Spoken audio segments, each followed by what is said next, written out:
Gusto kong ipaliwanag sa kanila, ano ang dahilan ni Donald Trump kung bakit niya po dinesisyonan ito.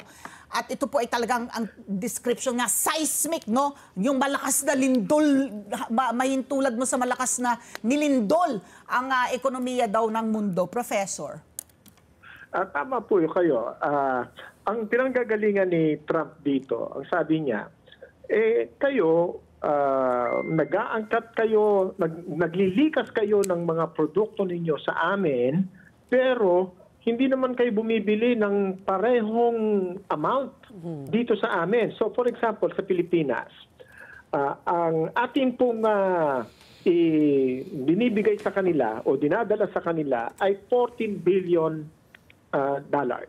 Pero ini-import lang natin ay $9 billion. So meron tayong mga $4 billion na trade deficit. So sabi niya, 35% yan. So para nakakaawa naman kayo, bigyan na lang namin kayo ng 50% doon. 17%. So sabi ko, naghahanap ako ng konsepto sa economics. Wala pong ganyan eh.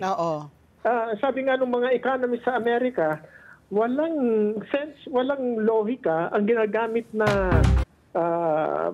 batayan ni Trump sa pagpapataw ng taripa na ganito. Basically, what he was saying is, meron silang trade deficit with different countries. So, sabi niya, kayong mga Amerikano, pagka bumili kayo ng galing sa ibang bansa, magbabayad kayo ng sobra sa binabayad nyo ngayon. So in the case of the Philippines, magbabayad kayo ng 17% more. Kasi yan ang ipapataw namin. Pagpasok ng mga produkto galing sa Pilipinas, bibigyan namin yan ng 17%. Pero ganito po, no, para mas maging practical. Sa Amerika, nagbebenta sila ng Apple phones, no? Yung iPhone. iPhone. iPhone, no? Ang iPhone hindi naman po ginagawa na talaga sa Amerika eh. China. Pagka binuksan ng iPhone, ang laman niyan ay galing sa China, galing sa ibang bansa. Mas marami parte ang galing sa China. So, yung iPhone na yan ay magmamahal ng 34%. Dahil yun ang ipapataw nila sa China. So, yung dating 800, siguro po, kulang-kulang na $1,000 ang mabibili dyan. So, ang practical na epekto ng taripa na yan sa mga Amerikano ay magbabayad sila ng mga $200, $300 more. More? Magmamahal? Ang isa pang halimbawa sa Vietnam, ang Vietnam, hindi hamak na mas malaki ang kanilang ini-export sa Amerika kumpara sa Pilipinas. Sila ay nag-export ng mga $136 billion na mga produkto. Opo, tayo $14 lang. 14 billion. Opo, tayo nag-import ng 9 billion, sila nag-import ng 13 billion lang. So ang kanilang trade deficit mas malaki kumpara sa atin. 90% ang kanilang trade deficit. Kaya 45% eh. Sa Pilipinas, kumpara sa Pilipinas, 17%, 45% ang Vietnam. So sabi ng mga Pilipino, dito yata lilipat yung mga mag-i-import. Pilipinas lang. So sa pakiramdam natin, mukhang magkakaroon ng benepisyo ito sa Pilipinas.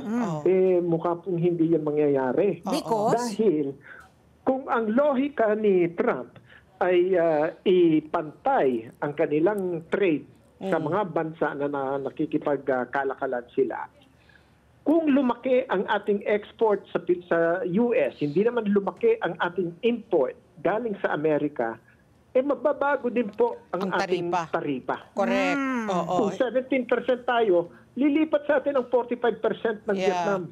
Oo. So Professor, sa tingin niyo ba itong galaw po ni Donald Trump, masyadong simplistic po yung kanyang isipan? Kasi meron rin pong lumabas na haka-haka over the weekend.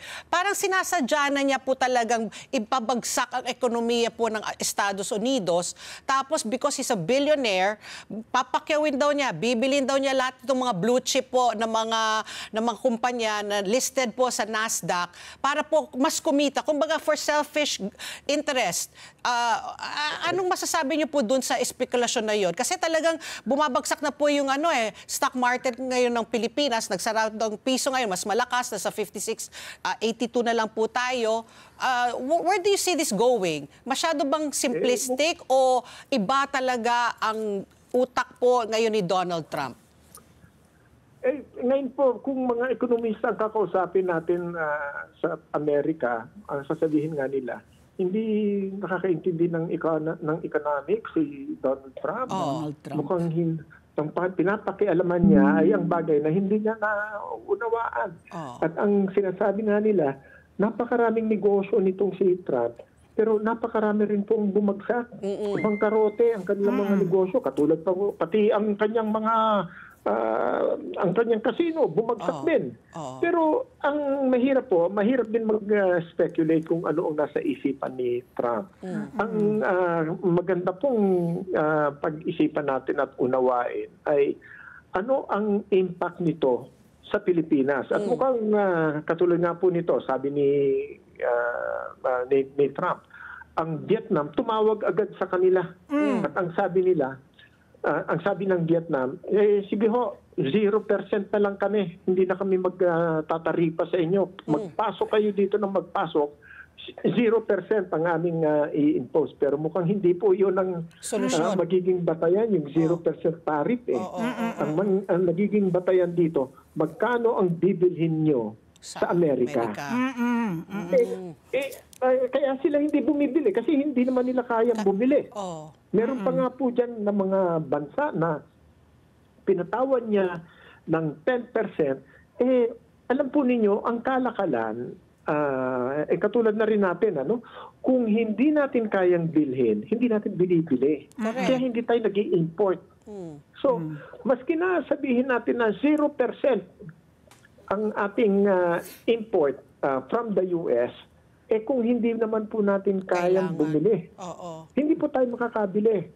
At ito rin po ang napaka-simplistic din naman po, mawalang galang na po sa mga kapatid natin Vietnamese. Napaka-simplistic din po ng sagot ng Vietnam na 0% tariff na lang sila, huwag lang silang patawa ng 45%. Alam po ninyo, ang inaangkat ng Amerika sa Vietnam ay mga sapatos, mga damit, made in Vietnam. Mga kung ano-ano pang mga consumer goods. Ito po, kailangan nila na maglipat ng kanilang mga pabrika. Kung sabi ni Trump, sige, wag na tayong mag-import sa Vietnam. Dito na lang sa Pilipinas, dito na lang sa Amerika para walang taripa. Kaya po lumipat ang mga American companies sa different countries natin ngayon.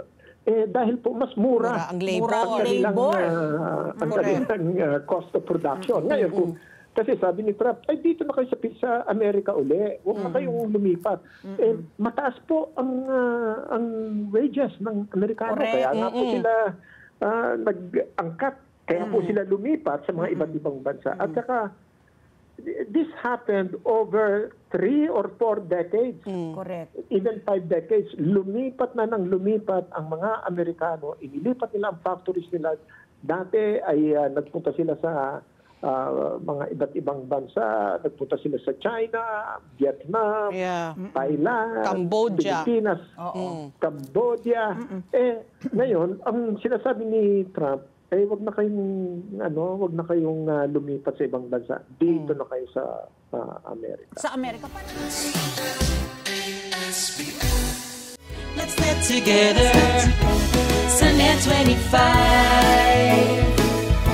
Sunnet 25.